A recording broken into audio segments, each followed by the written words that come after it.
고난이 안전정책과장 이경영입니다. PPT를 좀 보면서 설명을 드리겠습니다. 저희가 안전규제 정보회의 매년 하면서 이틀째 이제 기술 세션을 진행하는데 기술 세션이 보통은 이제 굉장히 딱딱한 기술적 주제를 가지고 진행이 되는데 오늘은 이제 저희 세션에서는 이제 소통, 또 정보공개 이런 주제를 가지고 진행하게 돼서 굉장히 이제 의미 있는 행사라고 생각이 되고요. 오늘 또 세션 준비해 주신 재단에도 감사 말씀드리겠습니다.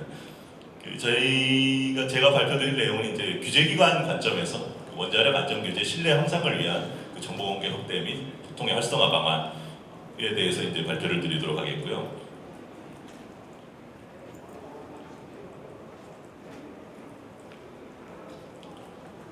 국민이 보는 원자력 안전규제 체계는 어떻고, 그리고 그동안의 규제기관의 소통에는 어떤 문제점이 있었고, 앞으로 어떻게 소통을 활성화할 것인가, 이런 내용으로 설명을 드리도록 하겠습니다.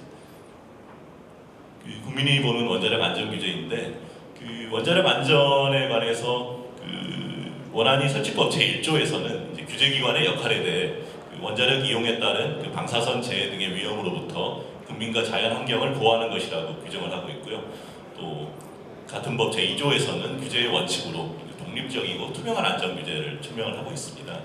그렇다 보니까 이제 안전규제에 있어서 가장 중요한 요소는 전문성과 신뢰라고 할 수 있겠는데요. 전문성은 이제 기술적인 전문성을 바탕으로 해서 정확한 안전성 평가를 내리는 거라고 할 수 있고, 신뢰라는 것은 이제 안전에 대한 객관적 정보 공개와 소통을 통해서 신뢰를 확보하는 거라고 볼 수 있습니다.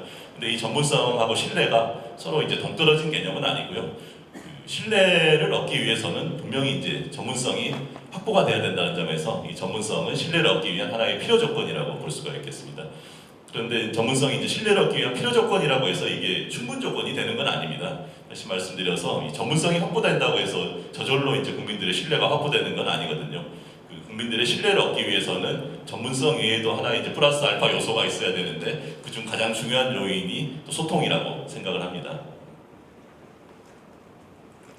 원자력 안전규제에 대한 신뢰도 조사인데 이제 방금 발표해주신 이제 김종남 위원장님께서 2014년도 자료를 말씀해주셨는데 저희가 이제 매년 이제 조사를 하고 있고 지금 2017년도, 18년도 조사 결과를 이렇게 설명을 드리는데 여전합니다. 신뢰도 낮은 거는 2017, 18년도 신뢰도 조사 결과를 보면은 일반 국민들 같은 경우에는 100점 만점에 47점 이렇게 점수를 주셨고 전문가분들까지 다 포함하더라도 60점이 안 되는 59.7점이라는 그 신뢰도 점수였습니다. 그리고 이 신뢰도 추이를 저희가 보니까 이게 올라가는 게 아니라 계속해서 조금씩 떨어지는 추세를 보이더라고요. 아무래도 여러 가지 그동안에 이슈가 발생을 하면서 국민 여러분께서 이제 좀 불안감이 계속해서 이제 가중되고 있는 그런 경향이 있지 않나 이런 생각이 됩니다. 잘 아시다시피 2011년에는 후쿠시마 원전 사고가 있었고요. 또 2012년에는 고리 발전소에 이제 정전 사고가 있었고 여기는 이제 조직적으로 은폐한 정황까지 발견이 되면서 많은 국민들이 이제 충격을 받았던 사건도 있었고 2013년도에는 또 부품 서류 품질 조작 위조 사건 때문에 원자력계 전체가 또 불신을 받는 일도 있었습니다. 2016년에 경주에서 5.8 관측 이래 최대 규모 지진이 발생하면서 그 지진에 대한 불안감까지 가중이 됐고 또 작년 같은 경우에는 라던 침대 문제가 터지면서 이제 일상생활에서의 방사선 공포까지 확산이 됐고 이런 여러 가지 이슈가 터지면서 이제 국민들의 불안감이 계속해서 확산이 되고 있는데 이런 국민들 불안감 확산에 비해 규제기관이 그동안의 소통 노력은 굉장히 좀 부족하지 않았나, 그런 게 이런 신뢰도 저하로 나타나지 않았나 이런 생각을 해봅니다. 근데 이런 신뢰도 조사 결과 조금 이제 독특한 사실이 하나 뭐 있냐면은 일반 국민 같은 경우에는 신뢰도가 굉장히 낮은데 일반 국민에 비해서 원전 주변 지역 주민 같은 경우에는 일반 국민이 47점, 근데 10점 정도 신뢰도가 더 높은 경향이 있었고 전문가들 같은 경우에는 규제기관에 대한 신뢰도가 일반 국민들에 대해서 또 더 높은 그런 성향을 보이는 경우가 있었습니다. 이유가 여러 가지가 있겠지만 아무래도 이제 일반 국민들 같은 경우에는 원자력 관련해서 여러 가지 이슈가 발생을 하면은 이거는 모두 규제기관의 책임이다 이렇게 인식하는 경향이 있고 또 지역 주민이나 전문가분들 같은 경우에는 규제기관의 역할이라든지 사업자가 안전에 대한 1차 책임을 진다는 점 그리고 규제기관과 사업자의 역할 그런 한계에 대해서 좀 어느 정도 인식을 하고 있기 때문에 이러한 신뢰도 차이가 생기는 게 아닌가 생각을 해보는데요. 그런데 이런 이제 일반 국민, 지역 주민, 전문가 그룹별 이제 신뢰도 차이를 한번 역으로 저희가 해석을 해본다면은 그동안의 규제기관이 소통을 해감에 있어서 전문가들과 제일 활발하게 소통을 했고 그 다음에 이제 협의회를 바탕으로 지역 주민과의 좀 소통이 있었고 일반 국민들에 대해서는 소통이 가장 미약하지 않았을까 이런 소통의 차이가 또 이런 신뢰도 차이를 만들지 않았을까 하는 생각도 해봅니다. 그동안 이제 규제기관 소통이 어떤 문제점을 갖고 있었는지를 좀 설명을 드릴 건데요. 먼저 제공자 중심, 공급자 중심의 정보 공개 부분입니다. 위에 보시는 게 잘 아시겠지만은 병원의 이제 진료 차트입니다. 의사가 작성하는 진료 차트가 아마 가장 공급자 중심의 정보 공개 예시로 많이 들고 있는 부분인데 영어로 이렇게 적어놓으니까 전혀 알 수가 없죠. 그런데 사실은 이제 원자력과 관련된 여러 가지 문서들이나 정보들이 이런 진료 차트와 유사한 경향을 보이고 있습니다. 김원철 위원님께서 굉장히 아까 발표하시면서 여러 가지 예시를 들어주셨는데 알 수 없는 영어 약자, 기술 전문적 용어 이런 거를 통해서 정보를 제공을 하다 보니까 일반 국민들이 굉장히 이제 전문적인 내용 그대로 이걸 볼 경우에는 전문가의 조력이 없이는 이 정확한 정보를 얻기에는 굉장히 어려움들이 있습니다. 그리고 병원의 진료 차트 같은 경우에는 그래도 이제 환자가 원하면은 의사가 이 내용에 대해서 굉장히 쉽게 설명을 해주는데 원자력 안전과 관련된 규제 문서들은 또 그런 것도 없고 국민들이 좀 알기 쉽게 설명을 해달라고 해도 알기 쉽게 설명을 해주는 그런 경우도 거의 없지 않았나 싶은데 이게 정말 이제 공급자 중심의 정보 공개였고 제가 생각할 때도 가장 큰 문제가 있는 부분이지 않았을까 하는 생각을 해봅니다. 두 번째가 이제 정확성과 신속성인데 정보 공개에 있어서 가장 중요한 포인트가 이 두 가지라고 생각을 합니다. 일단 정확한 정보를 공개해야 될 거고 최대한 빨리 공개를 해야 될 건데 이 또 정확성하고 신속성이 서로 어떻게 보면 조금 상충되는 측면이 있습니다.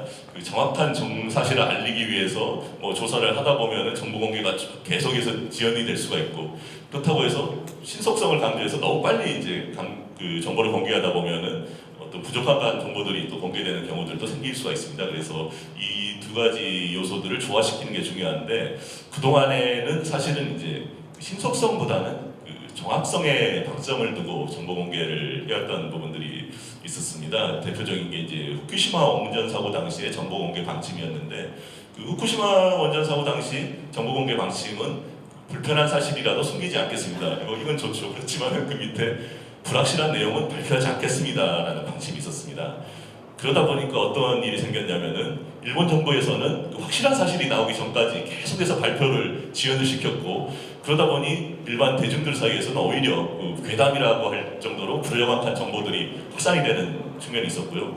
또 국민들이 정부가 발표를 하지 않다 보니까 이제 정부가 아닌 외신 보도, 또 세계 기상기구라든지 다른 나라 정부 등을 통해서 정보를 활약하려는 시도가 있기도 했습니다. 그래서 이게 이제 사실은 일본 사례를 들었지만은 우리나라 같은 경우에도 과거에는 신속성보다는 정확성을 강조하는 측면이 있었고 아마 지역에서도 그랬다 보니까 여러 가지 이제 불만들이 많이 있었습니다. 왜 이렇게 늦게 알려주느냐? 왜 이렇게 다 상황이 지나간 다음에 이제 공개를 하느냐? 숨기는 게 있는 게 아니냐? 이런 이야기들이 많이 있었는데 사실은 이제 위기상황 시에 정확한 상황 파악은 현실적으로 불가능하지만 최소한 정보 제공은 필요하고 이렇게 정확성뿐만 아니라 신속성도 강조해야 될 필요가 있다고 저희는 보고 있고요. 다음으로 이제 전문가 함정 부분인데 이 부분도 사실은 많이 이야기가 나온 부분입니다. 전문가의 함정이라는 게 결국은 내가 전문가니까 내가 제일 잘한다. 또 내가 전문가이기 때문에 내가 한 말은 국민들이 다 믿을 것이다 이렇게 생각하는 오류를 이야기를 합니다. 그런데 전문가들이 하는 말들이 다 옳은 것이냐 이 부분에 대해서 영국에서 이제 실시했던 실험 사례가 있는데 영국에서 16명의 실험 참여자에 대해 가지고 10년 후에 세계 경제에 대해서 예측을 해보라고 요청했던 적이 있었습니다.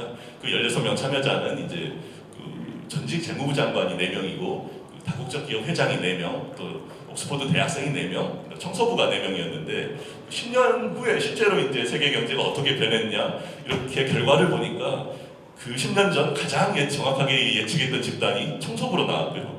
가장 틀리게 예측한 집단이 가장 전문가라 할 수 있는 전직 재무부 장관들이었습니다. 이런 부분들이 사실 이제 그 전문가라고 해서 다 오를 수 없다는 것을 이제 증명해주는 사례인데 저희 같은 경우에 김원철 위원님께서 아까 발표 때 많이 지적을 해주신 내용이라서 자세한 내용은 생략을 하겠지만은 아무래도 이제 특히 원자력계는 굉장히 이제 과학기술적인 전문성이 요구되는 분야다 보니까 내가 전문가라는 인식이 다른 분야보다도 더 강한 것 같고요.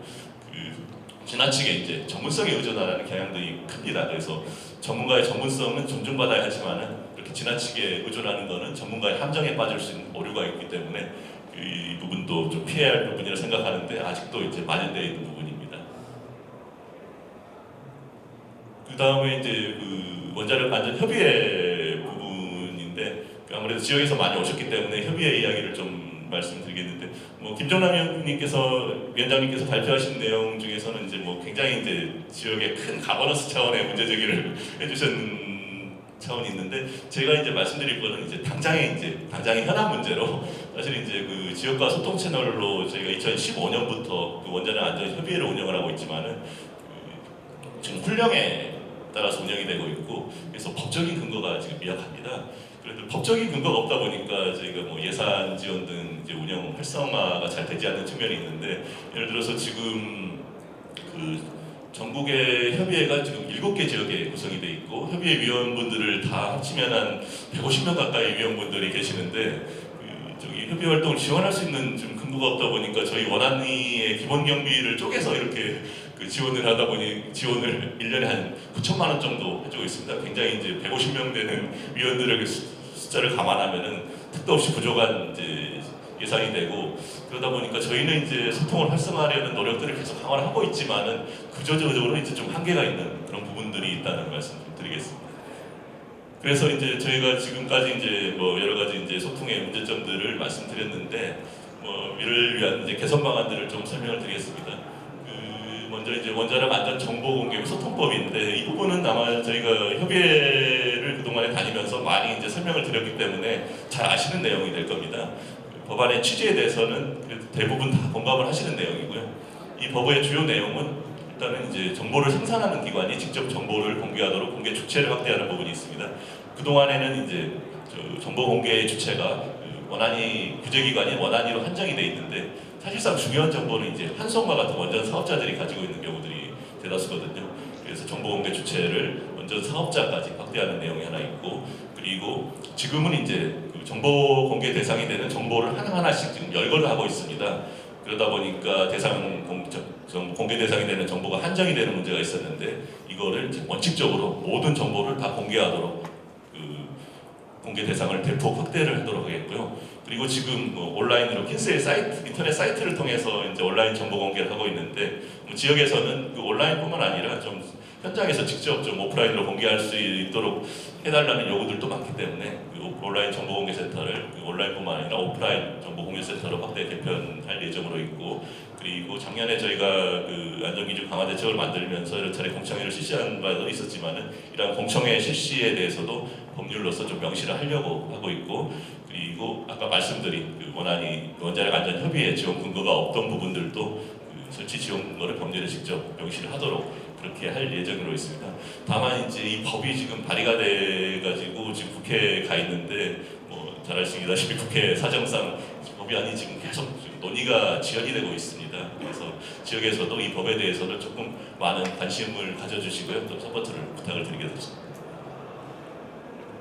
두 번째 부분이 김호철 위원님께서 발표 때 말씀하신 심검사 보고서가 어렵다는 부분에 대한 개선인데 사실 이 부분은 수십 년간 누적된 관행이 쌓여서 된 부분이라 보니까 아무래도 단기간에 획기적인 개선은 좀 어려운 부분들이 있지만은 저희 규제기관 입장에서도 분명히 특히 이제 심검사 보고서 같은 경우에는 국민들을 위한 공공재 차원이 있거든요. 이거에 이제 국민들이 도저히 알 수 없는 어려운 영어로 듣는 것은 소통이라든지 여러 가지 차원에서 문제가 있다고 보기 때문에 일반 국민들이 읽고 이해할 수 있는 수준의 보고서를 목표로 해서 4가지 원칙을 마련했습니다. 그래서 앞으로 심검사 보고서를 작성할 때는 명확성, 논리성, 완결성, 가독성이라는 4가지 원칙을 바탕에 두고 이제 작성을 할 그런 예정으로 있는데 이 명확성이라는 거는 이제 어떤 적용 기준이라든지 평가, 시험 결과, 또 기준의 만족 여부들을 통합해서 명확하게 작성을 할 것이라는 거고, 그 논리성이라는 거는 이제 심는 검사에 있어서 변론 도출 과정이 지금까지는 어떤 그 보고서를 보면은 뜬금없이 막 변론이 나오는 그런 경우들도 있었는데, 그 육하 원칙에 따라 논리적으로 설명되도록 그렇게 기술할 예정이고, 그리고 심검사 중에 제기된 그 주요 현안이라든지 지적 또 변경 사항 등은 또 별도 목차로 구성해서 그 완결성을 갖도록 상세하게 기술을 할 그런 계획입니다. 아울러서 그 가독성이 가장 중요한 포인트인데, 그 일반인도 적정 수준을 이해할 수 있고 또 찾고자 하는 내용을 쉽게 찾을 수 있도록 가독성 있는 문서로 작성을 할 예정으로 있습니다. 그 밑에 이제 예시를 하나 들었는데, 그 현행은 이제 노실무 손상 조건에서 DCH가 발생했을 때 원자력 병락 건물이 파손된 확률, 이게 실제로 이제 보고서에 있는 내용입니다.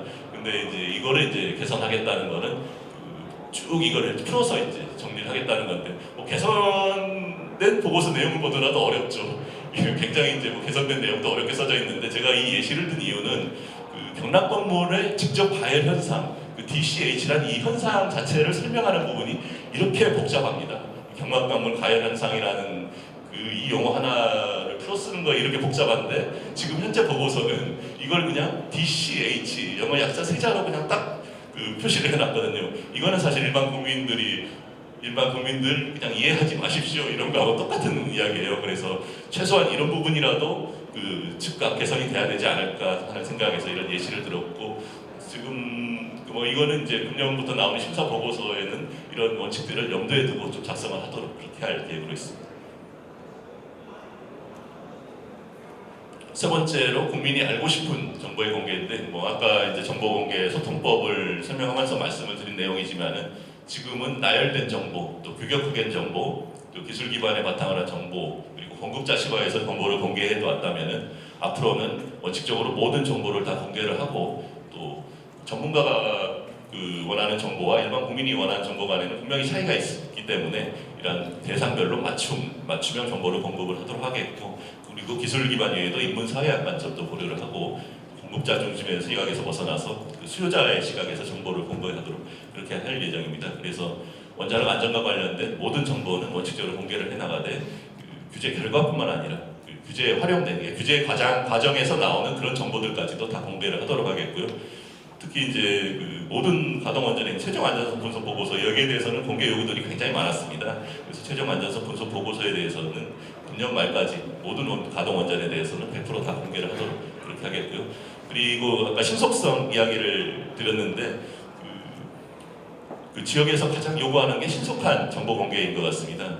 그 원전에서 어떤 사고 고장이 발생을 했을 때 그 사고 고장의 원인이 무엇이냐, 이 원인을 파악하는 데는 분명히 시간이 걸릴 수가 있고, 이 원인에 대해서는 정확한 정보 공개가 이루어져야 될 것이면은, 그 원전 사고 고장이 발생을 했다는 사실, 그 다음에 이 원전 사고 고장이 원전에 영향을 미치느냐, 방사선 노출이 있었느냐, 아니면 주변의 환경에 미치는 영향이 있느냐, 이런 부분들은 즉각적으로 공개가 될 수 있는 부분들이거든요. 최소한 이런 부분에 대해서는 발생 즉시 공개할 수 있도록 그렇게 해나갈 그런 계획입니다. 다음으로 이제 인문학적 관점에서 정책 수립 전략인데, 아무래도 이제 그 과학기술적 관점에서 보는 이제 안전이라는 거하고 일반 국민들이 느끼는 안전 사이에는 이제 갭이 있을 수밖에 없습니다. 이렇게 갭이 존재할 수밖에 없는데, 이걸 또 계속 이제 과학기술적 관점에서만 소통을 하려고 하면은 그 갭이 좁혀지지가 않거든요.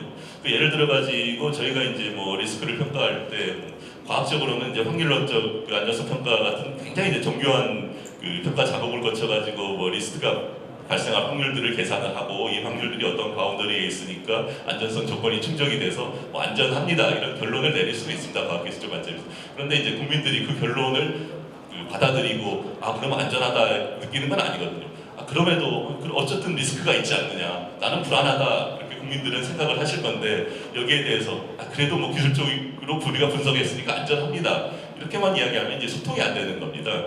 국민들이 그 전문가들의 안전성 분석을 못 믿는 것도 아니고, 그게 틀렸다고 해서 불안을 느끼는 건 아니거든요. 기술적인 분석은 인정하지만 이제 나는 불안하다 이렇게 느끼는 건데, 그렇기 때문에 사실은 이제 그 과학기술적인 접근 이외에도 이렇게 소통을 하면서 그 인문 사회적인 접근이 또 그 갭을 메꾸기 위해서는 필요한 부분들이 있습니다. 그래서 저희도 사실 이 부분은 조금 이제 어려운 그 과제이다 보니까 그 저희가 좀 정책학회를 통해 가지고 정책 연구를 추진 중에 있는데 저희가 이제 뭐 아직 초기 단계이긴 하지만 이런 부분들을 통해서 좀 주요 연구를 하려고 하는 내용은 이제 과거의 안전규제 정책 추진에 따른 이제 사회적 갈등이라든지 여러 가지 영향 요소들에 대한 사례도 한번 분석을 해보고 그 외국에서는 어떻게 하는지, 외국에서는 어떤 식으로 인문사회학적 관점을 고려해서 안전규제 정책을 추진하는지 해외 사례도 연구를 할 계획으로 있고 또 의견 수렴 절차 확대 같이 이제 안전규제 정책 입안할 때 어떤 식으로 인문사회적 관점을 또 반영을 할 것이냐 이런 제도적 개선 차원에서도 좀 연구를 해볼 생각으로 있습니다.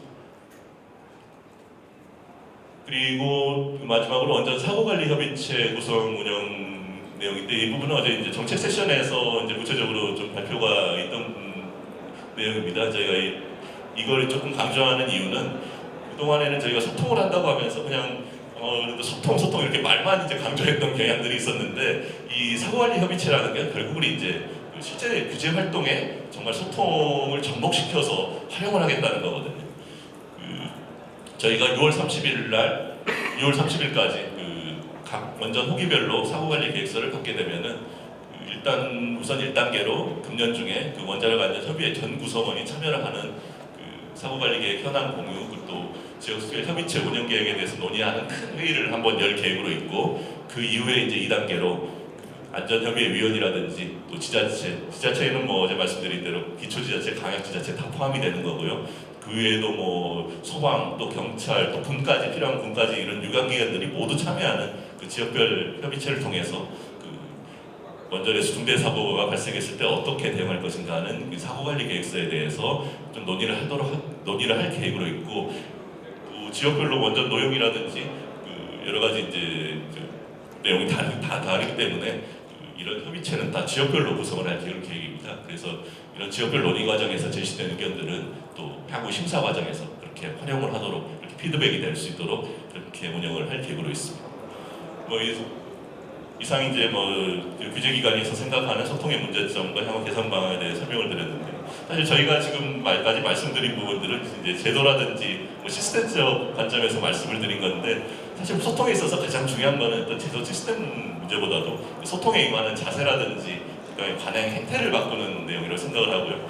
저희가 규제정보회의를 하면서 이번 규제정보회의의 큰 타이틀이 원자력 안전 국민과 통하다라는 의미에서 이제 소통을 굉장히 강조를 했는데 이번 이제 협의회 그 한빛 지역의 그 7개 협의회 중에서 이제 영광, 포창 협의회에서 이제 참여를 못하셨고 어제 이제 피켓 시위도 있고 그런 부분들이 있었는데 저희도 아직도 이제 많이 소통이 부족한 부분이 있다는 것을 느끼고 또 신뢰를 얻기 위해서 아직도 갈 길이 먼다는 거는 좀 공감을 하고 있습니다. 앞으로도 분명히 저희가 이제 바뀌고 있는 부분들도 있기 때문에 또 이런 제도 개선들이 이루어지면은 분명히 또 변화된 모습을 보일 수 있을 거라고 생각하고요. 그래서 너무 이제 원자력 안전 규제기관에 대해서 불신을 하시기보다는 좀 규제기관이 달라지고 있으니까 달라지는 모습을 인식을 해주시고 좀 시간을 두고 좀 기다려주시기를 부탁을 드리면서 제 발표를 마치도록 하겠습니다.